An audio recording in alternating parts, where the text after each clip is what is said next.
Hello students, welcome to Hiba Max 9 Standard Max Practice Sum Part 4 இந்த வீடியோவில் பார்க்கலாம். இதில் மொத்தம் நான் ஒரு 5 கொஷின் கொடுத்துருக்கேன். பேஜ் நம்பரோடு தான் கொடுத்துருக்கேன். சரிங்களா? எல்லாமே எக்ஸாம்பிள் சம்ஸ் தான், எல்லாமே ரொம்பவே முக்கியமான கொஷின்ஸ். ஒரு கொஷினில் 4 சப்டிவிஷன் இல்லை 3 சப்டிவிஷன் அப்படி இருந்தால் எல்லா சப்டிவிஷனும் செஞ்சு பாருங்கள். அண்ட் இதே மெத்தடில் எக்ஸசைஸ் சம்ஸும் இருக்கும், அதையுமே சால்வ் பண்ணி பாருங்கள். சரிங்களா?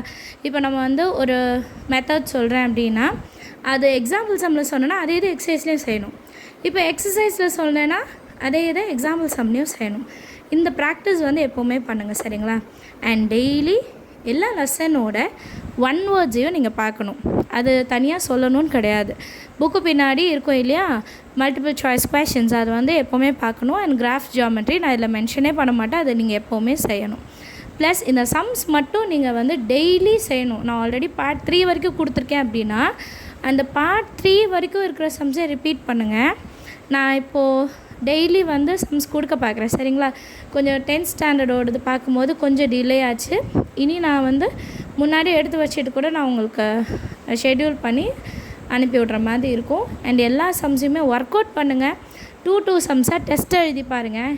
இல்லை என்னால் ஒரு சம்மாக தான் டெஸ்ட் எழுத முடியும்னா ஒரு சம்மாக கூட டெஸ்ட் எழுதுங்க, அதில் எந்த ப்ராப்ளமும் கிடையாது. ஆனால் டெஸ்ட் எழுதி பார்க்கணும். நான் ஒர்க் அவுட் மட்டும் பண்ணுவேன் அப்படின்னு இல்லாமல் டெஸ்ட் எழுதி பாருங்கள். சரியா? ஆனுவல் எக்ஸாமுக்கு ஒரு 1 வீக் முன்னாடியிலேருந்தே நம்ம ப்ராக்டிஸ் பண்ண ஸ்டார்ட் பண்ணால் தான் ஆனுவல் எக்ஸாம் அப்போ நமக்கு கொஞ்சம் ஈஸியாக இருக்கும். அண்டு நெக்ஸ்ட் என்ன சொல்லணும், ப்ரெசன்டேஷன்ஸ் எப்போவுமே நீட்டாக பண்ணுங்கள். டயக்ராம் வரைகிறது பென்சில்லே பண்ணுங்கள், பெனில் பண்ணாதீங்க. நீட்டாக எழுதுங்க, ஸ்க்ரிபிள் பண்ணி எழுதாதீங்க. ரஃப் ஒர்க் எல்லாமே சைடில் செய்யணும். சரியா? அண்டு ஃபார்முலாஸ் எழுதுனா அதை முன்னாடியே செஞ்சு பார்த்துக்கோங்க.